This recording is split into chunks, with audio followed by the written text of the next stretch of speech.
मदनी साहब का एक कॉन्सेप्ट से मैं सहमत हूँ कि ईश्वर एक है। हम महाकाल की रक्षा नहीं कर सकते, महाकाल हमारी रक्षा करते हैं। सनातन धर्म का मजाक हम नहीं उड़ाते, हमारा मजाक खुद उड़ गया इनकी वजह से। नमस्कार, मैं शालिनी झा और आप देख रहे हैं सौगंध टीवी। जिस तरीके से जमियते उलमा के मौलाना मदनी ने हाल ही में ये बयान दिया कि अल्लाह और ओम एक ही हैं, उसको लेकर अब कहीं ना कहीं बवाल मचता हुआ नजर आ रहा है। कहीं लोग उनसे माफी मांगने की मांग कर रहे हैं तो कहीं लोग उनसे कह रहे हैं कि अपने बयान को वो वापस ले और आइंदा से ऐसे बयान ना दे। हालांकि उन्होंने इससे पहले भी कई बयान दिया था इसी मंच से। उसी को लेकर हमारे साथ बातचीत करने के लिए इस वक्त सोशल एक्टिविस्ट पंडित विजय शर्मा जी मौजूद हैं। तो पहले तो बहुत बहुत स्वागत है आपका। बहुत बहुत धन्यवाद।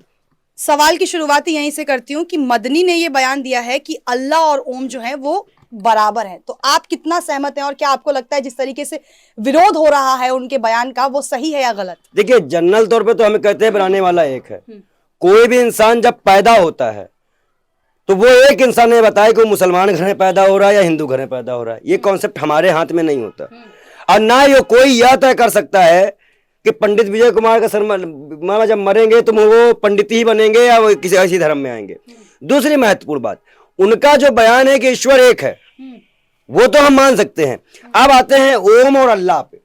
जहां पे ओम की बात आप करेंगी, ओम के कॉन्सेप्ट पूरे तरह हिंदू धर्म के सनातन धर्म के अलग हैं, इस्लाम के अलग हैं, पर आज के माहौल के लिए उनका यह बयान परफेक्ट है क्योंकि आज जो नफरत की दीवारें खड़ी हो रही है उन हिसाब से उनको सही माना जाएगा। लेकिन कॉन्सेप्ट अगर प्रैक्टिकली आप कह दिया जाए तो वो गलत हो जाएगा। फिर प्रैक्टिकली ये नहीं हो सकता। तो आप प्रैक्टिकली कह रहे हैं या फिर कैसे कैसे आप एक तरफ तो आप उसको सही भी कह रहे हैं, दूसरी तरफ आप गलत भी कह रहे हैं? आपका खुद का स्टैंड क्लियर नहीं है? सही इस हिसाब से है कि आज का जो नफरत कौन फैला रहा है? नफरत तो आप नहीं झेलते देख रही है क्या? क्या नफरत को क्या नफरत चल रहा है? बीजेपी सरकार ने बाइकआउट मुसलमानों किया था, आपने नहीं सुना था क्या? सुना था ना। अभी छुरी चाकू तेज हो रहा था, आपने सुना था कि नहीं सुना था? तो ये जो वादियां बढ़ रही जब सरतन से जुदा जैसे नारे लगते हैं वो नफरत ही नहीं है, उसको हमने विरोध किया है। तो आप दोनों की बात कीजिए ना। भाई हम क्या कह रहे हैं आपको? ना हम इस बयान के साथ है कि मोहम्मद तेरे बाप का नाम जय श्री राम जय श्री राम, तो हम इस नारे के भी साथ नहीं है। ये गुस्ताखे रसूल के तंत्र से जुदा, क्योंकि कहीं भी धर्म में काट मार लिखा ही नहीं है। और आस्था हमारी इतनी कमजोर नहीं होनी चाहिए कि कोई भी आगे कुछ कह दे तो हमारा हाथ हो जाए। सीधी बात है। हम महाकाल की रक्षा नहीं कर सकते, महाकाल हमारी रक्षा करते हैं। महाकाल खुद बता देंगे समय आने पर। सनातन धर्म के लिए जो हमने दो पर्टिकुलर लाइन कहा ना, जब मोहन भागवत जी मिलते हैं, भाजपा के बड़े बड़े हिंदू वाले चेहरे मिलते हैं, तब तो ये बात नहीं उठती भगन भक्तों के। आवाज मदनी साहब के बयान को इतना वो लिया जा रहा है, तुल लिया जा रहा है। और अगर मदनी साहब ने ये बात कही तो आप कॉन्सेप्ट लीजिए। वहां बैठे पंडित ही मौजूद थे, उठ के चले गए। उन्होंने विरोध करना चाहिए था। या तो चुनावी 2024 के चुनावी दायरे को घुमाने के लिए भाजपा ने ऐसा कदम उठाया हो, और या तो आपकी तीर हमेशा भाजपा पे क्यों अटक? क्योंकि भाजपा के नेता मिले जुले होते हैं। अभी मोहन भागवत का बयान है पंडित ने जाति बनाई। मैं पूछ रहा हूँ 1650 जातियां संविधान आजादी के बाद थी, संविधान बनने के पहले 6550 जातियां हमने बना दी। क्या बयान देते हैं ये लोग? मदनी साहब का एक कॉन्सेप्ट से मैं सहमत हूँ कि ईश्वर एक है, ये तो मैं मानता हूँ। लेकिन प्रैक्टिकली जो आज मान रहे भाई, जैनिस्ट अलग मानते हैं, बौद्धिस्ट अलग मानते हैं, हम अलग मानते हैं, इस्लाम अपनी तरह से फॉलो करता है, दैट्स द क्लियर। प्रैक्टिकली एक नहीं हो सकते भाई। कोई 4 शादी करने की परमिशन है, हमारे यहाँ एक ही शादी की परमिशन है। अगर हमें शादी की दूसरी करनी होगी तो मैं तलाक देना होगा। धर्म कौन पुराना है कौन नया है ये कोई पंडित मौलाना नहीं बता सकता। जब स्टार्टिंग आप करेंगे तो सनातन धर्म ही लिखा है अब तक। फिर हमें एनसीईआरटी उठाइए, कहीं भी उठाइए, हिंदुस्तान में सनातन धर्म ही उठा है। आप जाते हैं इस्लाम पे, इस्लाम भी आया 601 ईस्वी में। ये तो साफ साफ लिखा 6 मोहम्मद साहब के बाद ही इस्लाम को हम लोग हैं। लेकिन उससे पहले भी नबियों के आने के जिक्र है। 1,25,000 से ज्यादा नबियों के आने का यहाँ पे बात रखी गई। जैसे हमारे यहाँ अवतार हुए, बस ये भी मानते कि हमारे यहाँ भी अवतार हुए। देखा जाए तो दोनों का कॉन्सेप्ट बिल्कुल क्लियर है। लेकिन प्रैक्टिकली जो ईद है, बकरीद है, हमारे यहाँ होली है, दिवाली है, मीना, देखिए ईद में वो भी मिलते हैं गले, होली में हम भी गले मिलते हैं। कॉन्सेप्ट पूरे एक है लेकिन प्रैक्टिकली एक नहीं है, आज की धरातल के लिए एक नहीं है। लेकिन आप जिस तरीके से मदनी के बयान को प्रैक्टिकली सही और कहीं ना कहीं कुछ तरीके से गलत भी बता रहे हैं, अगर यही बयान कोई और दे देता, कोई हिंदू संगठन या कोई बजरंग दल या फिर आरएसएस की तरफ से दिया जाता, तो आप लोग तो अभी तक तो बवाल खड़ा कर चुके हैं। देखिए एक चीज बता दूं, एक बार फिर से मुस्लिमों को टारगेट किया गया। छुरी चाकू तेज करने के लिए हमने देख लिया है। अभी भी और बयान में देखिए 10 टिप्पणी के बाद भी नुपुर शर्मा जेल नहीं गई, हमने इसी में देखा है। हमें ना बताइए क्या हो रहा है क्या नहीं, क्या सरकारें कर रही हैं। जब पठान पिक्चर में दीपिका पादुकोण कपड़ा पहनती हैं तो लव जिहाद हो जाता है। अभी साध्वी जी आई गदर पिक्चर मेरा भाई सन्नी, तब सन्नी किसको लेने जा रहा है, सकीना को, तब लव जिहाद नहीं होता है। तो दोगलेपन की राजनीति तो ये लोग करते हैं, हमें मत कराइए। तब भी सन्नी जा रहा है ना पाकिस्तान हैंडपंप निकाल के, तो वो धर्मेंद्र है भाजपा में है तो वो हिंदू हो गया, सकी फिक्र भाजपा, ये लोग बांटते हैं ना हम लोगों को। दिक्कत यहाँ पे आती है। आज बताइए हिंदू धर्म में दलित समुदाय बौद्धिस्ट को मानता है, बहुत सभी रामचरितमानस जली, हमने उसका विरोध किया, नया दस्तक में जाके देखिए, हमने कहा किताब जाने का अधिकार किसी को नहीं था। लाइनें गलत थी, आप कोर्ट जाते कोर्ट से लाइनें हटवा देते, उसका मतलब जानते, लेकिन किताब जलाना गलत था। और जलाई कहां गई, साधु संत आदित्यनाथ योगी। आपके हिसाब से लाइनें भी गलत है। अब हमारे क्यों जगत तालना के अधिकारी और तुलसीदास के टाइम पे जब मुगल थे तो मुगल की चर्चा क्यों नहीं की आपने? अगर मुगल अक्रांता थे तो मुगल चर्चा क्यों नहीं की तुलसीदास ने? सीधे बताइए आप, रामचरितमानस में सबरी के उठे बार खाने का जिक्र तुलसीदास में है।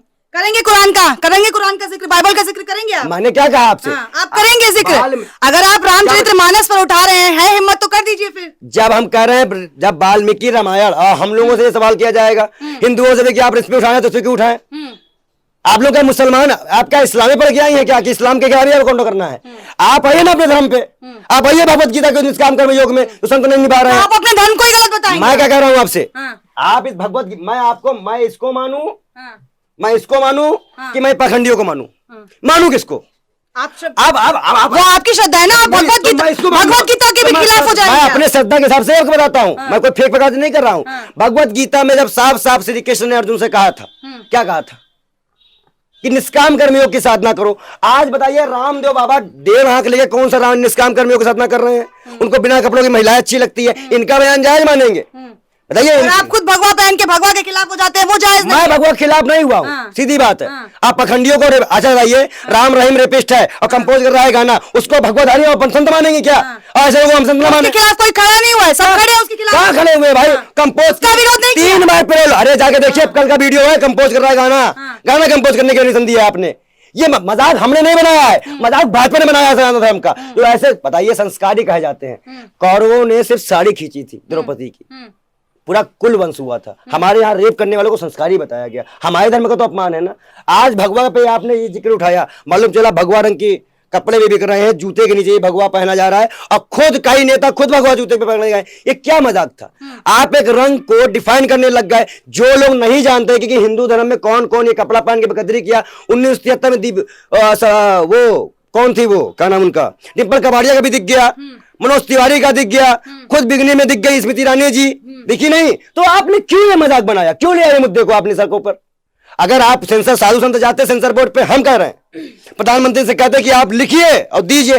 सनातन धर्म का मजाक हम नहीं उड़ाते, हमारा मजाक खुद उड़ गया है इनकी वजह से। मदनी साहब ने जो कॉन्सेप्ट दिए हैं अल्लाह और ओम के, मनु और आदम के, मानते तो वो आदम को ही है और हम मनु को ही है। मनुस्मृति हमारे यहाँ चलती है।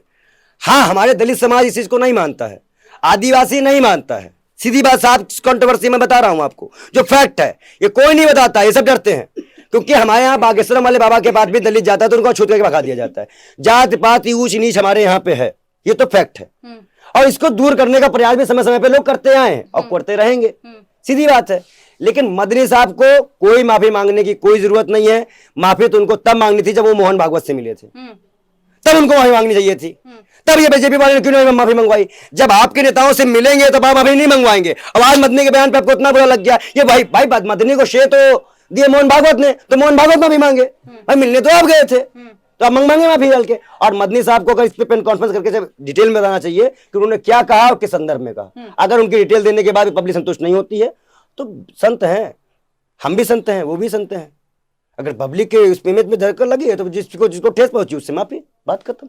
तो चलिए, क्या कुछ कहा है सोशल एक्टिविस्ट विजय शर्मा ने, आपने सुन लिया। जिस तरीके से इन दिनों मदनी के बयान का विरोध किया जा रहा है और कहा जा रहा है कि उन्हें माफी मांगनी चाहिए। हालांकि उन्होंने अपने इस बयान पर जो है वो काफी कुछ कह दिया है कि जो सभा थी उस दौरान वहां पर तमाम धर्म के लोग वहां मौजूद थे, इसलिए इस संदर्भ में उन्होंने ये बयान दिया। अब इस पर और क्या नया विवाद शुरू होता है ये देखना काफी दिलचस्प होगा। आप बने रहिए हमारे साथ। देश और दुनिया की तमाम बड़ी खबरों के लिए सौगंध टीवी को लाइक शेयर सब्सक्राइब करें। हाजिर होंगे एक नए मुद्दे और एक नए वीडियो के साथ। कैमरा पर्सन पंजानन के साथ शालिनी झा, दिल्ली, सौगंध टीवी। आप देख रहे हैं सौगंध टीवी, सौगंध वतन की।